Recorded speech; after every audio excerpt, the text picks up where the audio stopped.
Hello everyone, তনয়ার পাকশালাতে সবাইকে স্বাগত জানাই। আজকে একটা ছোট্ট থালির ছবি তোমাদের সঙ্গে শেয়ার করলাম, তাই এইখানের কিছু কিছু রান্না তোমাদের সঙ্গে শেয়ার করব। এর মধ্যে একটা স্পেশাল রান্না, সেটা হচ্ছে এই রান্নাটা। এটা দেখতে যতটা টেম্পটিং, খেতে কিন্তু ভীষণ ভালো হয়েছিল। আর এই জাতীয় জিনিসগুলো আমরা যে কোনো অনুষ্ঠান বাড়িতে খাওয়ার জন্য কিন্তু অপেক্ষায় থাকি। তাই আজকের রেসিপি ছানার পায়েস। এর জন্য দেখো, আমরা একটা বাটির মধ্যে দিয়ে দিলাম 500 গ্রাম মতন ফুল ক্রিম দুধ। এই দুধটাকে খুব ভালো করে কিন্তু জাল করে নিতে হবে।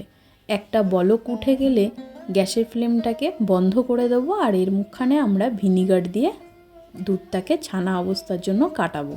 তোমরা চাইলে কিন্তু লেবু এখানে ইউজ করতে পারো, কিন্তু লেবুর একটা অদ্ভুত গন্ধ থাকার জন্য আমরা এটাকে ভিনিগারে করলাম।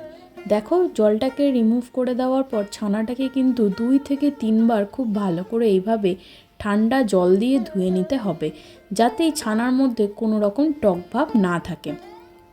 এবার ওই আর একটা পাত্রে দিয়ে দিলাম 1 লিটার মতন ফুল ক্রিম দুধ। দুধটাকে খুব ভালো করে জাল দিয়ে দিয়ে একদম ঘন করে নেওয়া অবধি কিন্তু আমাদের অপেক্ষা করতে হবে। এই সময় গ্যাসের ফ্লেমটাকে আমরা মিডিয়াম টু হাইতে দিয়েই কিন্তু এইটাকে করব।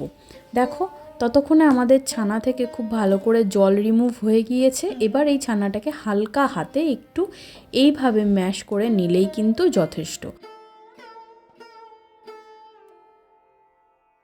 এবার এটাকে দেখো, তোমরা আশা করি দুধ দেখে বুঝতে পারছো যে এর কনসিস্টেন্সিটা কতটা থিকনেস হয়ে গিয়েছে। এই পর্যায়ে আসা অবধি এখানে আমরা এই ছানাগুলোকে এবার দিয়ে দেবো। ছানার মধ্যে কিন্তু একটুও টক ভাগ নেই, যার জন্য এই দুধ কিন্তু কেটে যাওয়ার কোনো চান্স নেই। যদি কোনোভাবে টক ভাব থেকে থাকে, এই দুধ কিন্তু সম্পূর্ণটাই কেটে যাবে। খুব ভালো করে এবার একটু জাল করে নিতে হচ্ছে। এখানে দুধ কিন্তু আমরা 1 লিটার ব্যবহার করেছি, আর এখানে দুধ হয়তো খুব বেশি হলে বেঁচে রয়েছে 500 গ্রামের থেকেও অনেকটা কম।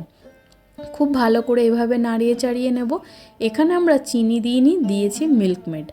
ভিডিওটার একটা ছোট্ট ক্লিপ মিস আউট হয়ে গিয়েছিল। এবার দেখো, এখানে দেখে তোমরা আশা করি বুঝতে পারছো যে কতটা কিন্তু থিকনেস হয়েছে। মিষ্টিটা যে যেরকম খাবে সে সেই অনুযায়ী দিলাম একটা ছোট্ট এলাচকে এইভাবে খোসা সমেত বেটে নিলাম, আর সেটাকেই এর মধ্যে দিয়ে দিলাম। তোমরা চাইলে কিন্তু এখানে জাফরান ইউজ করতে পারো। ব্যাস, ঠান্ডা হয়ে যাওয়া অবধি অপেক্ষা করলাম। এবার এই ছানার পায়েসটাকে একটা বাটির মধ্যে তুলে নিলাম। খেতে কিন্তু ভীষণ ভালো হয়েছিল, আর মুখে যখন ছানার দানাগুলো পড়ে তখন তার স্বাদ যেন আরও দ্বিগুণ হয়ে যায়। দিলাম ওপর থেকে কিছু কিশমিশ, আর দেব কিছু পেস্তা। তোমরা চাইলে কিন্তু এই ছানার পায়েসের মধ্যে কাজু অ্যাড করতে পারো, বা কাজু পেস্ট করেও দিতে পারো। ভিডিওটা ভালো লাগলে চ্যানেলটা সাবস্ক্রাইব করো, পাশে থাকা বেল আইকনটি প্রেস করো, যাতে নতুন নোটিফিকেশান তোমাদের কাছে চলে আসে। দেখা হচ্ছে আরও একটা রেসিপির সাথে। ধন্যবাদ।